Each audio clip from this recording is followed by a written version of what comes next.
This will end in the destruction of our liberties. That's one of the many stark warnings Patrick Henry gave us in 1788. In a series of fiery speeches at the Virginia Ratifying Convention, he laid out some of the most powerful anti-Federalist arguments against the Constitution, predicting all kinds of abuse of power, all kinds of implied powers, and the eventual destruction of liberty. In this episode, we're going to break down 6 categories of his most urgent warnings, each filled with powerful quotes that we can't afford to ignore any longer. But first of all, before getting to that, welcome and thank you for joining me here on the Path to Liberty.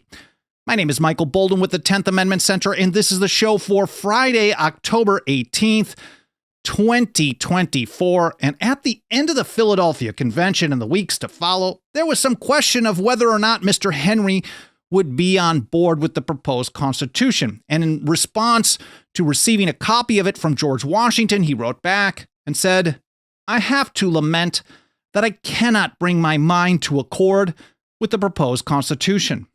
The concern I feel on this account is really greater than I am able to express. Perhaps mature reflection may furnish me reasons to change my present sentiments into a conformity with the opinion of those personages for whom I have the highest reverence." But it wasn't that he was just in favor of one system or another, or certain documents would be perfect and those are not.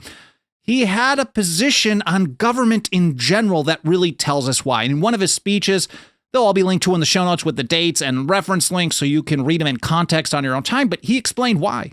He said that government is no more than a choice among evils, is acknowledged by the most intelligent among mankind, and has been a standing maxim for ages. With that, let's get right to these 6 main categories. I'm going to do kind of a countdown. Maybe they'd change if I do another episode on it, but we can never cover Patrick Henry enough here. The first one is implied versus expressly delegated power. Now, Henry repeatedly warned us that various parts of the system would be left open to implication. Some areas, there were things that weren't properly defined. Other areas, well, pretty similar. The result is that you'd have to trust the people with power to do the right thing with power and to read those things in the Constitution as limits on their power rather than grants of broad authority. And so here's how he explained it. He said, if you have a good president, senators, and representatives, there is no danger. But can this be expected from human nature? And of course, if we answer absolutely not, we've all passed his test. But he hammered it home again in another speech. Just to make it clear, he said, "Show me that age and country where the rights and liberties of the people were placed on the sole chance of their rulers being good men, without a consequent loss of liberty." And he said, "I say that the loss of that dearest privilege has ever followed with absolute certainty every such mad attempt." To Patrick Henry, creating a system of government where you had to rely on getting the right people in power in order to keep your liberty was insanity. It was a mad attempt. Now, by the end of the Virginia Ratifying Convention, this is June of 1788, he actually predicted specifically that we would have 10,000 implied powers. And thinking about it, even though people probably considered his take on this a bit of hyperbole at the time, it's very possible that he really understated things. But a week earlier, he said he demanded, where then was their doctrine of reserved rights? He wished for negative clauses to prevent their assuming any powers but those expressly given. And that was a tip of the hat, a quick nod to Article 2 of the Articles of Confederation, which spelled this out. It says, each state retains its sovereignty, freedom, and independence, and every power, jurisdiction, and right, which is not by this confederation expressly delegated to the United States in Congress assembled.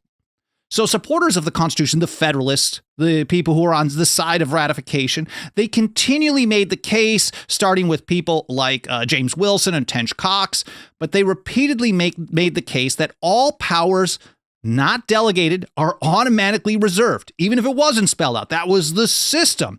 And it sounds logical if that's how things had always been. But Henry said, it doesn't actually say that, so it's based on implication. The reason is because every other system has always been the opposite.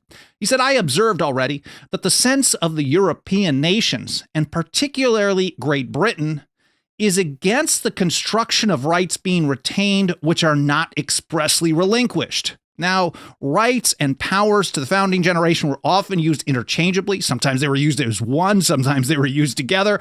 But in essence, we're talking about both individual rights, but also various powers reserved. He said, I repeat that all nations that have adopted this construction, that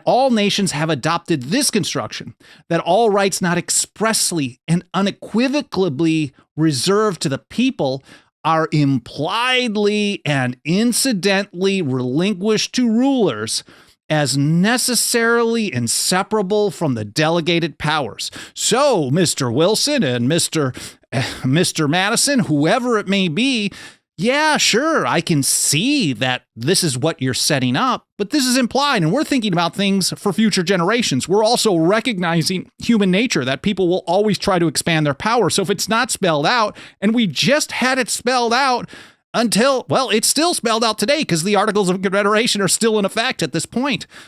And so it is spelled out that all powers not expressly delegated are automatically reserved. And that's really what Patrick Henry wanted to see. He said, this is the question. If you intend to reserve your unalienable rights, you must have the most express stipulation. For if implication be allowed, you are ousted of those rights. If the people do not think it necessary to reserve them, they will be supposed to be given up. This is, again, a recognition of how people with power treat their power. Unless you tell them, no, you can't do this, then they're just going to get away with whatever they're going to try to get away with. He said, it was expressly declared in our Confederation that every right was retained by the states respectively, which was not given up to the government of the United States.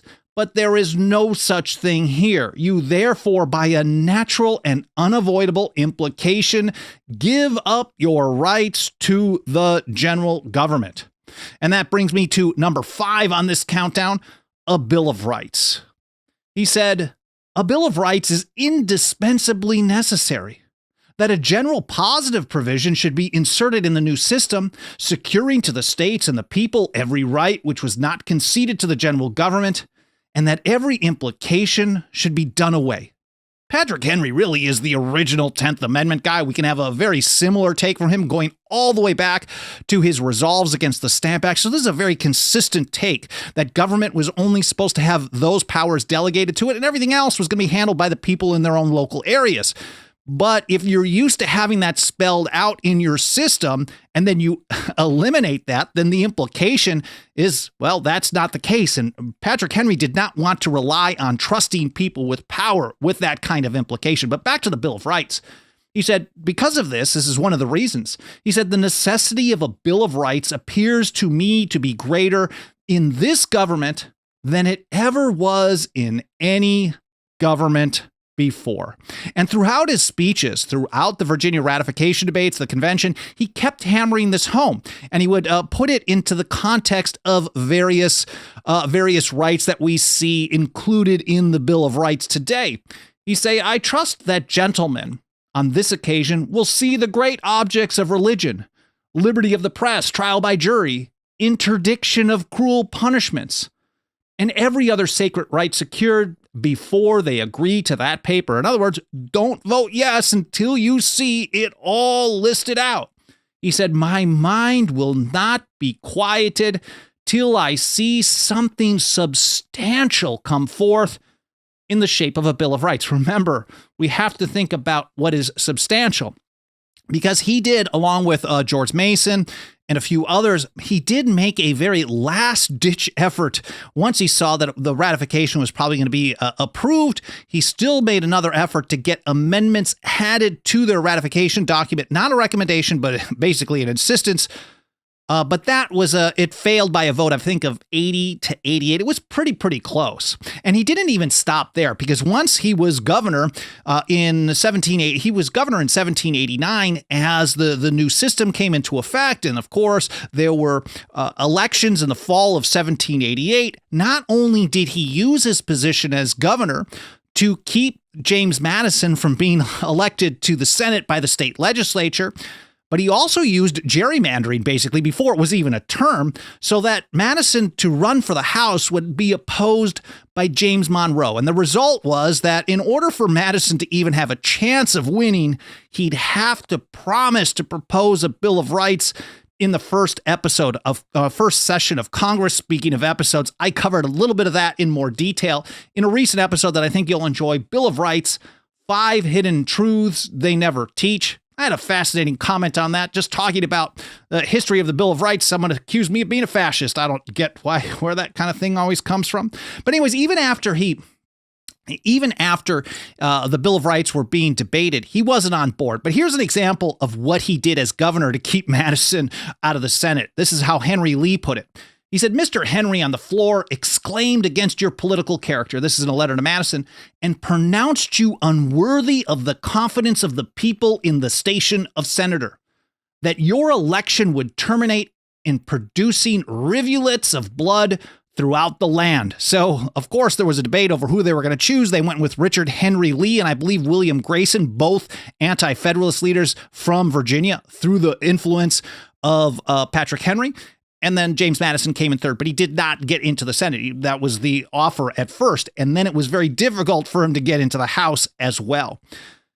Now, here's a letter from Patrick Henry to Richard Henry Lee discussing the amendments that were being proposed and debated in Congress. And they narrowed them down from here as well. But he thought they weren't close to being good enough. He said, "As to my opinion of the amendments, I think they will tend to injure rather than to serve the cause of liberty." I know a lot of people talk about the Bill of Rights, say, well, Patrick Henry, of course, was very influential in helping us get that, even though he did not want to see the Constitution ratified. So we can be grateful that we have the Bill of Rights. But Patrick Henry was not a fan of what we were getting, at least as of August 28th, 1789. He took the position that what they were coming up with in Congress had no purpose but to lull suspicion totally on the subject of further limiting the power of the general government. That brings me to number 4, the executive branch. He just continually hammered on the power of the executive. He said, "There is to be a great and mighty president with very extensive powers, the powers of a king." Many of the anti-federalists, even before Patrick Henry here, took the position that they thought it would tend towards an aristocracy, a vile and arbitrary aristocracy, or a monarchy, I believe is how Cato put it. But here's how Patrick Henry continued. "He is to be supported in extravagant magnificence, so that the whole of our property may be taken by this American government by laying what taxes they please, giving themselves what salaries they please, and suspending our laws at their pleasure." Now, suspending our laws isn't talking about suspending. I know we think of everything when it comes to law. Everything is going to be exactly the same, uniform. All laws have to be national. But to Patrick Henry, he's talking about like, okay, they're supposed to have limited delegated powers. But the way I see it, especially with this executive branch and the taxing power, which I'll get to a little bit more in a moment, that's up there on this list as well. He's saying they're going to override the laws of the various states. And that's a bad thing. That's a centralizing thing. And he absolutely hated that. He continued on the executive branch. He said, "If your American chief be a man of ambition and abilities, how easy is it for him to render himself absolute? The army is in his hands. And if he be a man of address, it will be attached to him. And it will be the subject of long meditation with him to seize the first auspicious moment to accomplish his design." Man, sounds pretty familiar, doesn't it? He said, "Away with your president, we shall have a king." Even if they're not named that, they certainly have far more power today, the way they act. They're not supposed to, than many of the kings of old. He said, the army will salute him monarch. Your militia will leave you and assist in making him king and fight against you.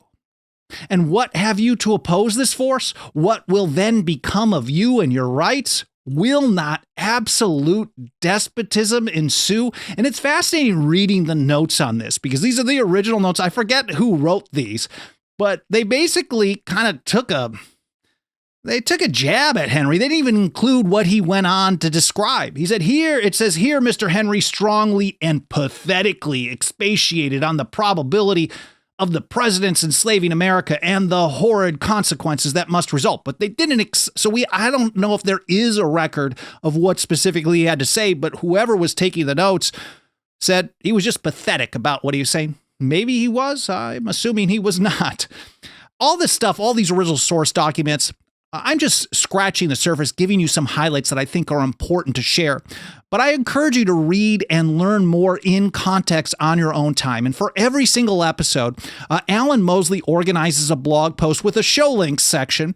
And in that show links section, it's kind of in the order that I go through in each episode. You'll see all the original source documents, other episodes that I mentioned, sometimes other articles and the like.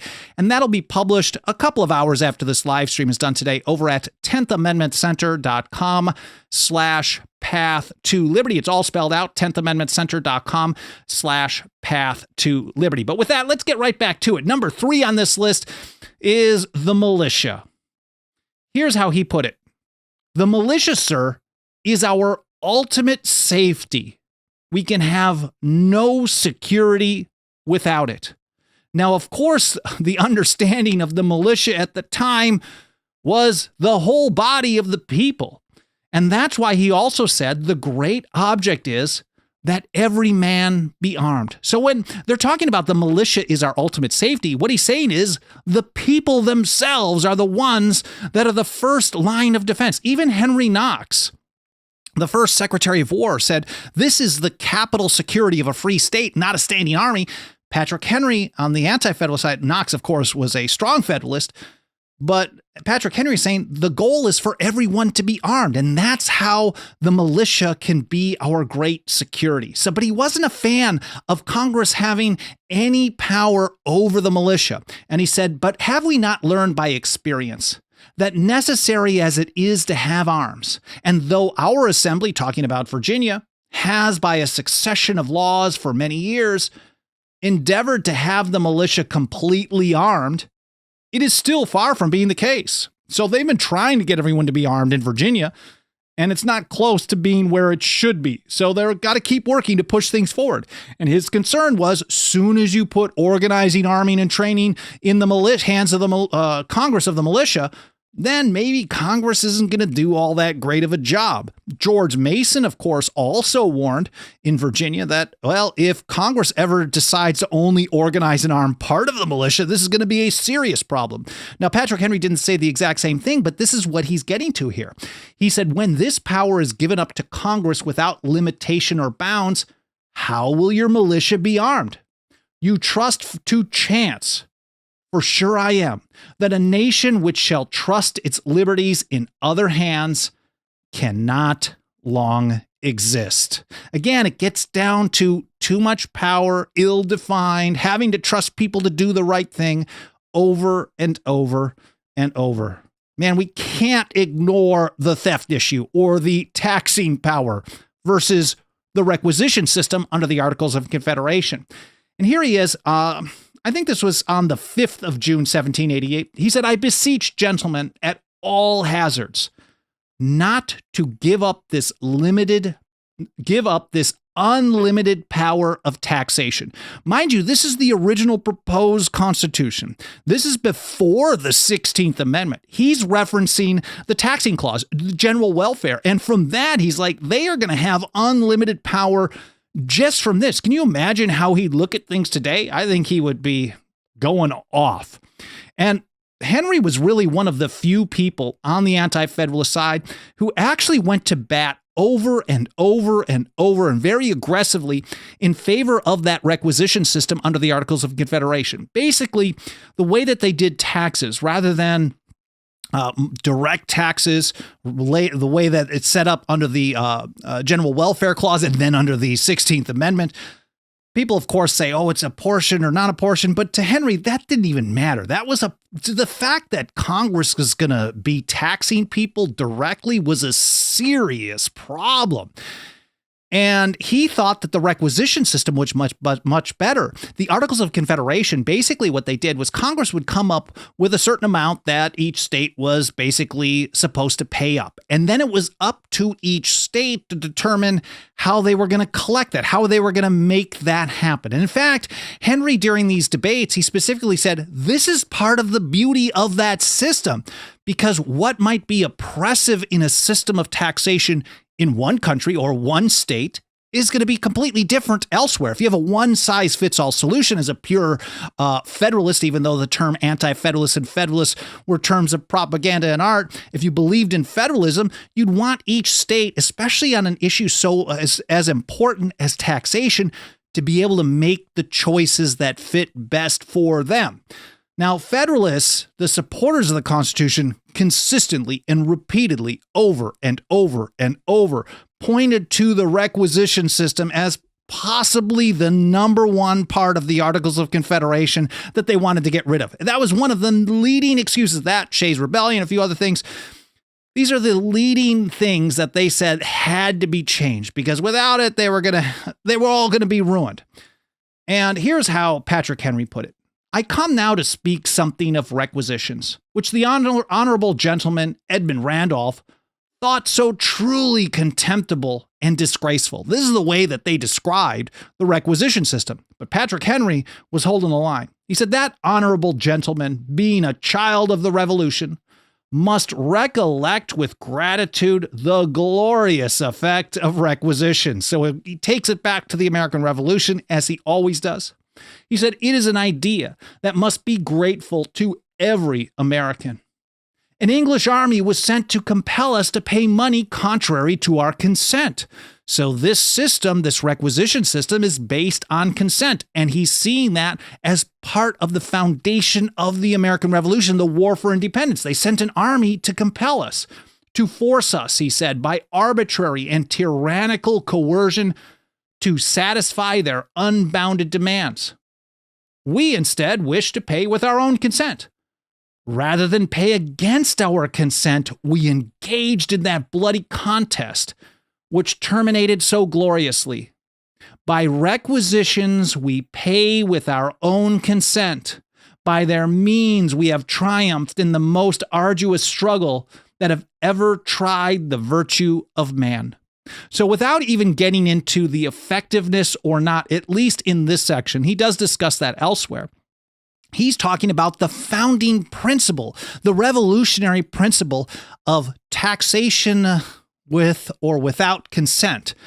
And the idea of requisitions then turns it into a consensual system on a state-by-state basis. Because if we're thinking of a confederation, then each state is kind of like its own country joined in a union for basically a defense umbrella, certain limited purposes. So it's very important to Patrick Henry here that it has to be a decision of the people of Virginia or of Massachusetts or of Georgia, not a one-size-fits-all national approach. And then he takes it even further. He said, requisitions, which gentlemen affect to despise, have nothing degrading in them. On this depends our political prosperity. I never will give up that darling word requisitions. My country may give it up. A majority may wrest it from me, but I will never give it up till my grave. I think he recognized that even many people on the opposition side, the so-called anti-federalists, weren't really super great fans of the requisition system. But here he is arguing in favor of it over and over. And I think he makes some pretty compelling arguments, especially when you're talking about consent. And then this, he said, requisitions are attended with one singular advantage. They are attended by deliberation. They secure to the states the benefit of correcting oppressive errors. If our assembly thought requisitions erroneous, if they thought the demand was too great, they might at least supplicate Congress to reconsider that it was a little too much. Now, bringing it all together, we get number one on this list because every position that he's taking is really the underlying principle is an opposition to consolidation or centralization of power. And here he is right at the beginning of the convention. I think this is June 4th, 1788. Some people list it as the 3rd. He said that this is a consolidated government is demonstrably clear. And the danger of such a government is, to my mind, very striking. This is a pretty famous quote for those of you who followed or read a little bit about Patrick Henry. We see this pretty often, but I thought it was interesting to include. My political curiosity, exclusive of my anxious solicitude for the public welfare, leads me to ask, talking about those great men in Philadelphia, he was chosen to go, he chose not to. The legend says, I smell a rat. Who authorized them to speak the language of we the people instead of we the states? States, he said, are the characteristics and the soul of a confederation. If the states be not the agents of this compact, it must be one great, consolidated national government of the people of all the states. So right off the bat, he's like, man, just look at the beginning here. You're telling us, now there are some arguments against this, but it is pretty compelling. He's saying, like, you're right off the bat, you're telling us this is one people rather than a union of independent sovereign states. He went on, dangers are to be, now he hammered on consolidation in speech after speech after speech. I've got a few of them that I'm mixing together here, but he said, dangers are to be apprehended in whatever manner we proceed, but those of a consolidation are the most destructive, because consolidation of power leads to all the other things that he was concerned about. And so that is really the foundational principle. And so he's saying, should we copy the nations of old, the ones that we basically, our ancestors escaped from, the ones that we've fought long, bloody wars to actually get away from? He said, shall we imitate the example of those nations who have gone from a simple to a splendid government? Are those nations more worthy of our imitation? What can make an adequate satisfaction to them for the loss they suffered in attaining such a government, for the loss of their liberty? He said, if we admit this consolidated government, it will be because we like a great, splendid one. And I think most people today, it just seems like no matter who you talk to, government isn't doing enough in one area or another. Even people who want to reduce government all over the place, they want more government in this area. And so they're always looking for more power when the problem is too much power in the first place. He said, some way or other, we must be a great and mighty empire. We must have an army and a navy and a number of things. But when the American spirit was in its youth, the language of America was different. Liberty, sir, was then the primary object. So he was noticing a shift, just in a few short years, from liberty being the goal to, well, we got to do all this stuff. And do all this stuff has turned into the largest government in the history of the planet. That is not a land of the free, in my mind, not even close. He went further. He said, we drew this spirit of liberty from our British ancestors. By that spirit, we have triumphed over every difficulty. It was the goal of liberty that really urged them to fight on when the odds were so stacked against them. Of course, they got some financial help, but they literally put their lives on the line with a goal for liberty. Will you put your lives on the line with a goal of supporting some other nation or building a powerful empire? People don't generally do that kind of thing. Well, maybe some people do. He said, but now, sir, the American spirit, assisted by the ropes and chains of consolidation, is about to convert this country into a powerful and mighty empire. If you make the citizens of this country agree, now, not necessarily a global empire, he was even just talking about an American empire. That was too much, a singular nation to rule over just those small number of states at that time, and nowhere close to the American empire that we have today, both domestically and around the world. He said, if you make the citizens of this country agree to become the subjects of one great consolidated empire of America, your government will not have sufficient energy to keep them together. Such a government is incompatible with the genius of republicanism. And he really hammered it home with this. One government cannot reign over so extensive a country as this is without absolute despotism. There were a number of other people like Samuel Adams who took similar positions as Patrick Henry did on this, but having a one-size-fits-all solution or approach, one government for the entire country, even with just 13 states at that time, he said this was going to end in absolute despotism. He said, if consolidation proves to be as mischievous to this country as it has been to other countries, what will the poor inhabitants of this country do? Well, doesn't sound too awesome, but he said, this government will operate like an ambuscade. It will destroy the state governments and swallow the liberties of the people without giving them previous notice.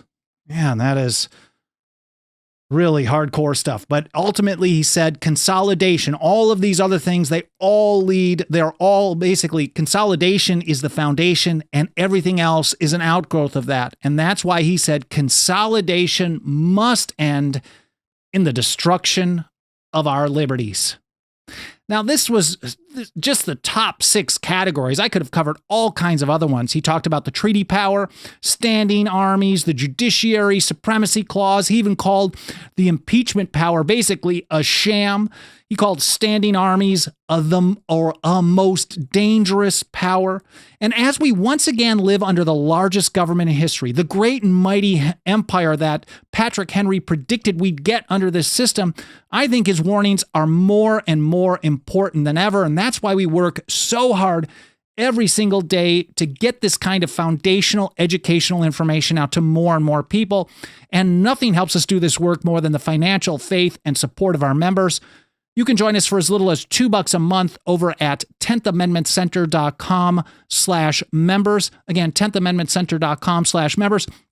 If you got a couple of bucks of that dirty government fiat, please consider throwing it our way. We also have annual, 5-year, and lifetime options. Again, 10thamendmentcenter.com/members. And while I'm here, I want to take a very quick moment to say a huge thank you, express my gratitude to just a handful of the people who have joined us as members recently. There's Brandon here in California, Cassie in Minnesota, Daniel in Georgia, Jess in Arizona, David in Idaho, and Pamela in Missouri. I know I skipped over a bunch of people. I'm extremely grateful for you putting your financial faith behind our work. Again, you can join them at 10thamendmentcenter.com/members. But if you're not able to pitch in or you're just not ready to do so yet, there's a bunch of free and easy peasy ways you can help us reach more people, especially triggering the algorithm of the mainstream platforms by smashing like button, subscribing, getting notifications, leaving reviews on Apple Podcasts or any other podcast platform. All that stuff helps out a great deal, and I'm very grateful for you spending some of your time with me today. I'm grateful for your support. I hope you have an awesome weekend. I should point out the next 2 Mondays, I'm actually going to be off just doing the show on Wednesday and Friday the next couple of weeks. This weekend, I've got some family in town. Next week, the following Monday, is my 21st anniversary. There's no way I'm working on that one. So I'm definitely going to take a little bit of time off for both of those. Again, I hope you enjoyed the show. I hope it made you think. I hope you learned something. And I look forward to seeing you next week here on the Path to Liberty.